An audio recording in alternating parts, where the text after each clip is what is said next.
Eunice e Lloyd são duas personagens incríveis do Novo Testamento. Você já ouviu falar sobre elas? Fica até o final que você vai conhecer um pouco mais da história dessas duas mulheres. Graças, pais e irmãs, tudo bem com vocês? A história de hoje que a gente vai contar é sobre Eunice e Lloyd, duas mulheres citadas em um verso do Novo Testamento. Elas são citadas no livro de Timóteo. É a segunda carta que Paulo escreve a Timóteo, no capítulo 1, verso 5.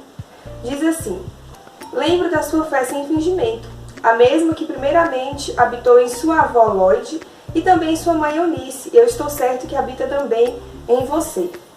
Engraçado que essas duas mulheres só são citadas nesse pequeno versículo. O nome delas só é citado aqui.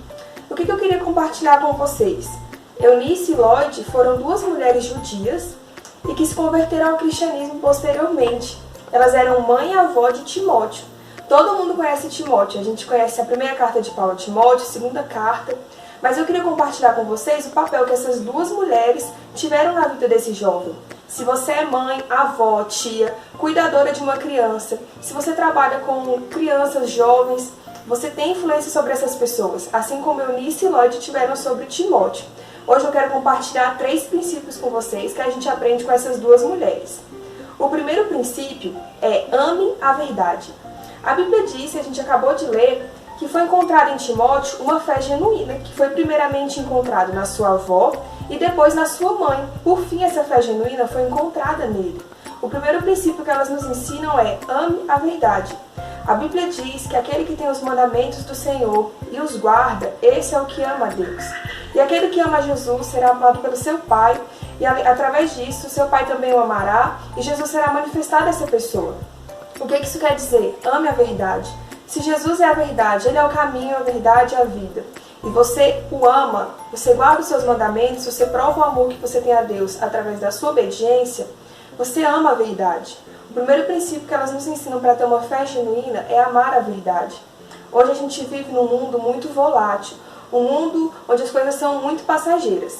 Hoje eu estou firme, amanhã eu já não estou mais, semana que vem eu estou aquela coisa meio inconstante, eu não sei se eu estou bem, se eu estou mal, e daqui a pouco eu estou com aquele gás todo, eu quero fazer tudo que me dá para fazer, eu quero assumir todos os cargos da igreja, eu quero ajudar todo mundo, e de repente eu já não estou tão bem assim, eu não quero mais fazer nada. Hoje em dia a nossa fé é muito fraca. A gente tem uma fé baseada em circunstâncias. Está tudo bem, eu posso servir a Deus, está tudo bem, eu posso ajudar alguém, está tudo bem, eu estou bem com a minha família. Se alguma coisa vai mal, tudo desanda. A nossa fé hoje é muito sem fundamento. A fé que a gente vive hoje, que o nosso mundo vive hoje. O que essas mulheres nos ensinam é que a gente tem uma fé firme, uma fé que não seja passageira, uma fé que não seja volátil. Elas ensinam que a gente deve ter uma fé genuína. E através da nossa fé genuína, a gente vai impactar outras vidas, assim como elas fizeram com Timóteo. O segundo princípio que elas nos ensinam é para guardar o nosso coração. A Bíblia diz em Provérbios 4:23, sobre todas as coisas que nós devemos guardar, que a gente guarde o nosso coração, porque é dele que procedem as fontes da vida. Eu falei sobre a gente amar a verdade, mas a gente só consegue amar a verdade se a gente guardar o nosso coração. Perceba que a gente tem que guardar o coração porque dele procedem fontes de vida. Então quer dizer que se eu não guardar o meu coração, pode proceder fontes horríveis dele?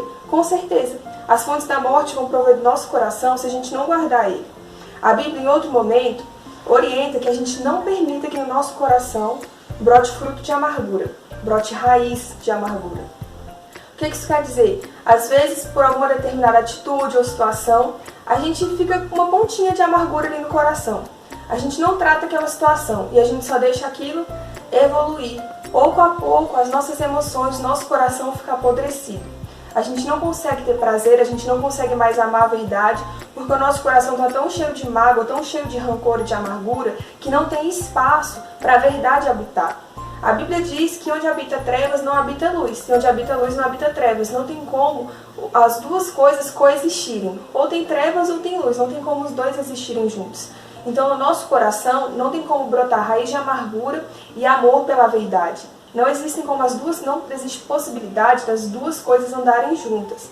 Então, o segundo princípio que elas nos ensinam para a gente amar a verdade é guardar o nosso coração, porque só guardando o nosso coração a gente consegue amar a verdade. O terceiro ponto muito importante que elas também nos ensinam é que a gente deve dar frutos. Só que a gente deve dar frutos que permaneçam. Eu queria compartilhar com vocês João 15,16, que diz assim: não foram vocês que me escolheram, pelo contrário, eu os escolhi e os designei para que vão e deem fruto, e o fruto de vocês permaneça, a fim de que tudo que pedirem ao Pai em meu nome, Ele lhes conceda. Isso está em João 15,16. A verdade que está nesse versículo é a mesma verdade que elas expressaram através da vida delas. Olha só que interessante. Timóteo era filho de pai grego e mãe judia. O pai dele era grego, ele não era convertido ao judaísmo, piorou ao cristianismo. Ela e a sua mãe eram judia, Eunice e Lódia eram judias, e posteriormente se converteram ao cristianismo, elas viraram cristãs. E como eu falei, o pai de Timóteo era grego. Ou seja, Timóteo tinha as duas experiências em casa. Se a gente fosse colocar hoje, é como se fosse uma mãe cristã e um pai que não é cristão. Um pai que não tem religião ou que segue alguma outra vertente. Se a gente fosse comparar, seria mais ou menos isso hoje.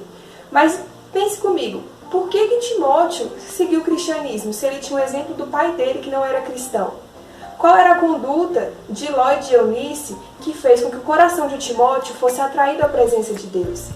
Se você como mãe, como eu falei, como mãe, avó, igual Eunice e Lódia, ou se você é tia, se você cuida de crianças, se você cuida de alguém, se você é prima, aproveite a sua influência e plante sementes na vida dessas pessoas que você tem contato.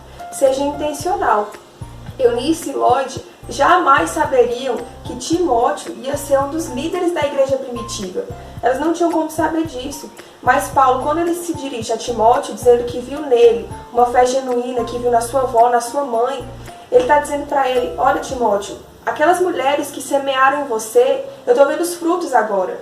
Não duvide, não subestime da capacidade que você tem ou das pessoas que Deus coloca na sua mão para que você cuide, para que você tenha contato. Aproveite a experiência que você tem com essas pessoas e seja intencional. Você não sabe o que Deus está plantando para essa pessoa no futuro. Você não sabe qual o propósito de Deus para a vida dele, desse alguém que você está cuidando.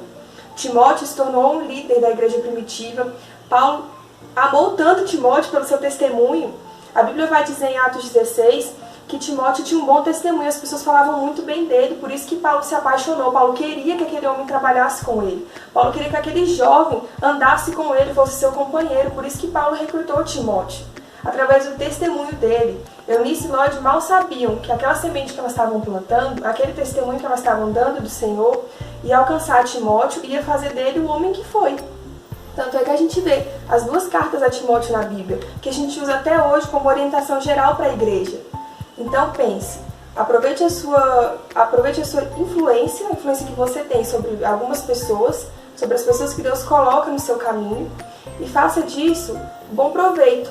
Como eu falei, ame a verdade, guarde o seu coração e dê frutos que permaneçam. Assim como essas duas mulheres, através do seu testemunho e da sua conduta, não subestimaram aquilo que elas eram, mas elas deram frutos que permaneceram e que permanecem até o dia de hoje. Que são as duas cartas que a gente tem a Timóteo, que são as duas cartas que a gente usa até hoje na igreja para exortar, para conduzir, para dar norma, para dar regra, para dar ordem para a nossa igreja. Aquilo que foi plantado lá atrás na vida de Timóteo, até hoje a gente usa. Então o que eu quero te perguntar é, qual tem sido o seu papel com a influência que você tem recebido de Deus? O que você faz com aquilo que Deus coloca na sua mão? O que você tem feito com a influência que Deus tem te dado? Qual tem sido a sua intencionalidade com as pessoas que Deus tem colocado no seu caminho? Aproveite esse tempo para refletir, medite nessa palavra e eu tenho certeza que o Espírito Santo vai falar ao seu coração.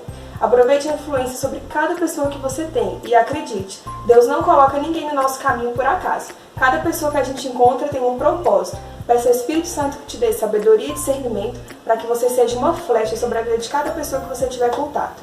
Que Deus te abençoe e até o próximo vídeo.